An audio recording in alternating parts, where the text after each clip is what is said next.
મોરબીમાં 2 દિવસ પહેલા ધોળા દિવસે લૂંટના આરોપીઓ પકડાયા।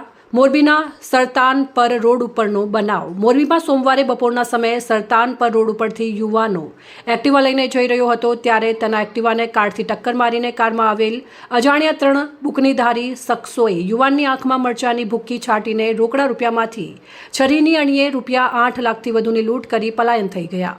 જે ગુનામાં 3 આરોપીઓને પકડવામાં આવ્યા છે। 2 આરોપીઓને પકડવાના બાકી છે। આ બાબતે વાત કરીએ તો મોરબી તાલુકાના માણેકવાડા ગામે રહેતા છેલ્લા 5 વર્ષથી મની ટ્રાન્સફર કનેક્શનનું કમિશન ઉપર કામ કરતા ફારૂક રજાકભાઈ સુમરા નામનો યુવાન ગયા સોમવારે બપોરે 1:45 વાગ્યાના અરસામાં જુદા જુદા કનેક્શન સેન્ટરો ઉપરથી રોકડા રૂપિયા પોતાના થેલામાં લઈને પોતાનું એક્ટિવા નંબર GJ36 AN 5702 લઈને સરતાનપર રોડ ઉપર આવેલ અને મોટો સિરામિકથી સેન્સો ચોકડી તરફ જવાના રસ્તા ઉપરથી પ્રસાર થઈ રહ્યો હતો ત્યારે કારમાં આવેલા 3 શખ્સોએ એક્ટિવાને ટક્કર મારીને અકસ્માત કર્યો હતો। ત્યારબાદ તેની પાસેથી ₹8,37,500ની લૂંટ કરી હતી। જે અંગે લૂંટનો ભોગ બનેલા યુવકે મોરબી તાલુકા પોલીસ સ્ટેશન ખાતે લૂંટની ફરિયાદ નોંધાવી હતી। જેમાં જણાવ્યા હતું કે સ્વિફ્ટ ગાડી નંબર GJ27K 1126માં આવેલા 3 અજાણ્યા શખ્સોએ તેને એક્ટિવાને ટક્કર મારી હતી જેથી ફરિયાદી રોડ ઉપર નીચે પડી ગયો અને ત્યારબાદ તેની આંખમાં મરચાની ભૂક્કી છાંટવામાં આવી હતી અને તેની પાસે રહેલ રોકડા રૂપિયા ભરેલા થેલામાંથી રોકડા રૂપિયાની લૂંટ ચલાવી હતી। જોકે ફરિયાદી પાસે મોટી રોકડ રકમ છે તેની ખબર કોઈને કેવી રીતે પડે તે દિશામાં તપાસ કરવામાં આવતા સરતાનપર રોડ ઉપરના મોબાઈલ એસેસરીઝની જે દુકાનેથી છેલ્લું કનેક્શન કર્યું હતું તે જ લૂંટારુઓને લૂંટ માટેની ટીપ આપી હોવાનું સામે આવ્યું હતું।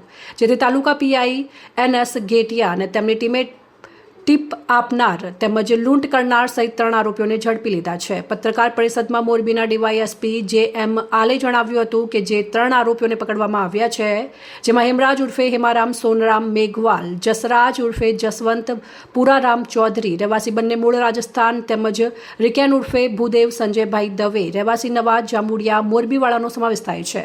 તેની પાસેથી લૂંટનો માલ કબજે કર્યો છે તેમજ આ ગુનામાં માંગીલાલ અને ધનારામ નામના 2 આરોપીઓ પકડવાના બાકી છે। વધુમાં અધિકારીએ કહ્યું હતું કે હેમરાજની મોબાઈલ એસેસરીઝની સરતાનપર રોડે દુકાન આવેલી છે ત્યાંથી ફરિયાદી 89,000નું કનેક્શન કર્યું હતું। ત્યારબાદ તે પોતાનું એક્ટિવા નંબર GJ36 AN 5702 લઈને જાય છે અને તેની ટીપ હેમરાજે આપી હતી અને આરોપી જસરાજ વોચ રાખીને ઊભો હતો તેમજ રિકેનને જાણ કરી હતી। ત્યારબાદ રિકેન માંગીલાલ અને ધનારામે લૂંટની ઘટનાને અંજામ આપ્યો હતો। હાલમાં આ ગુનામાં મુખ્ય 2 આરોપી પકડવાના બાકી છે તેને પકડવા માટે ચક્રો ગતિમાન કર્યા છે। સરતાનપર રોડ ઉપર ગઈ તારીખ 18/5ના રોજ એક લૂંટનો બનાવ બનેલો હતો જેમાં આકામીના જે ફરિયાદી છે પોતે 8 લાખ રૂપિયા જેવી રકમ કલેક્શન કરીને લઈને આવતા ત્યારે પાછળથી એક સ્વિફ્ટ ગાડી જેમાં 3 ઈસમો ઉતરી અને સ્વિફ્ટમાંથી જે આકામીના ફરિયાદી છે એને એક્ટિવામાં પટકારી એની સાથે એને બળજબરીથી થેલો ઉચકી લઈ એમાંથી 8 લાખ જેવી રકમ લઈ અને ભાગી ગયેલા। જે કામે હાલ અત્યારે 3 આરોપી પકડેલા છે જેમાંનો એક છે હેમરાજ સોનરામ મેઘવાલ જે રાજસ્થાનનો રહેવાસી છે। અન્ય એક આરોપી છે જસરાજ ઉર્ફે જસવંત ચૌધરી જાટ જે પણ રાજસ્થાનનો રહેવાસી છે અને ત્રીજો આરોપી છે રિકેન ઉર્ફે ભૂદેવ સંજયભાઈ દવે જે પણ લોકલ અહીંયા મોરબીનો રહેવાસી છે। આ 3 આરોપી પાસે અત્યારે રોકડ રકમ ₹1,55,000 રિકવર કરેલ છે તથા 3 મોબાઈલ કિંમત ₹60,000નો મુદ્દામાલ રિકવર કરેલ છે તથા આ કામે અન્ય જે આરોપી છે 2 આરોપી જેના નામ તપાસમાં ખુલ્લા છે એને પકડવાના બાકી છે। અન્ય મુદ્દામાલ પણ રિકવર કરવાનું બાકી છે જેની તપાસ તાલુકા PI ચલાવી રહ્યા છે। 3 છે એમનો એક ગાડી ચલાવતો પાછળ હતા, એક જણાએ રેકી કરેલી છે। એવી રીતના જુદા જુદા રોલ છે। હજી પણ અન્ય 2 આરોપી પકડવાના છે જેના પણ નામ ખુલી ગયા છે। એને જુદી જુદી ટીમો બનાવી અને મોરબી તાલુકાની ટીમ, ડી સ્ટાફની ટીમ, LCB SOG ટીમ અને બનાવ બનેલો તરત જ એની પાછળ રહી અને હ્યુમન ઇન્ટેલિજન્સ CCTV અને અલગ અલગ એંગલથી આ ગુનો ડિટેક્ટ કરેલ છે અને હજી 2 આરોપી છે ને પકડવાના બાકી છે। નામ આરોપી છે એમાં એક માંગીલાલ કરીને છે અને એક ધનારામ કરીને છે જે 2 આરોપી પકડવાના બાકી છે। એ બંનેનો રોલ બંને પણ આ સાથે લૂંટમાં ભેગા જ હતા। બંનેને પકડવાના બાકી છે। આ લોકો પૈસાની હેરફેર કરે છે એ કઈ રીતે આ લોકોને માહિતી મળી હતી?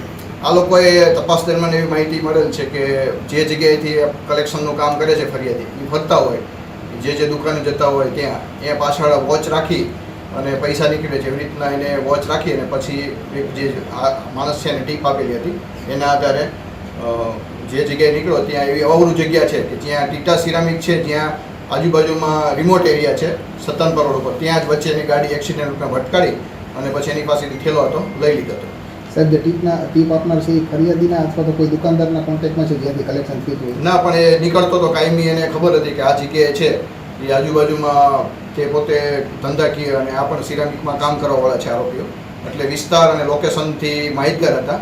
એટલે તાત્કાલિક જેવો બનાવ્યો બધા અલગ અલગમાં નાકાબંધી આપી ટીમો બનાવી, જે અવાવરું જગ્યાએથી ભાગેલા હતા એને પણ જુદી જુદી ટીમો બનાવી અને ત્રણેય આરોપીને આજરોજ અટક કરેલ છે. સાહેબ, આનો ગુનાહિત ઇતિહાસ કંઈ? હજી એની ઇન્ટ્રોગેશન ચાલુ છે. આજે જે અટક કર્યા છે એની રિમાન્ડ મેળવી અને એનો શું ગુનાહિત ઇતિહાસ છે, ભૂતકાળમાં એના કોઈ ગુના છે એની પણ તપાસ, અન્ય કોઈ લૂંટોમાં કે ચોરીમાં કંઈ સંડોવાયેલ છે એની પણ તપાસ કરવામાં આવશે. શું લૂંટ શું કામ શા માટે કરી દીધી? લૂંટ તો પોતાની આર્થિક જરૂરિયાત હોય એટલે બધા ભેગા થઈને પ્લાન કર્યો, પૈસાની જરૂરિયાત એટલે લૂંટ કરે છે. ફરિયાદી જે છે તેને જે તે સમયે ગાડીની નંબર પ્લેટ ખેંચી લીધી હતી, એના આધારે તપાસમાં કઈ ગાડી કોની છે શું એની પણ તપાસ ચાલુ છે. જે ગાડી સ્વિફ્ટ ગાડી વપરાણી હતી એ ક્યાંની પાસિંગ છે અને નંબરો પણ એની પણ હજી તપાસ ચાલુ છે. રિપોર્ટ શ્રીકાંત પટેલ, સંબંધ ભારત ન્યૂઝ, મોરબી.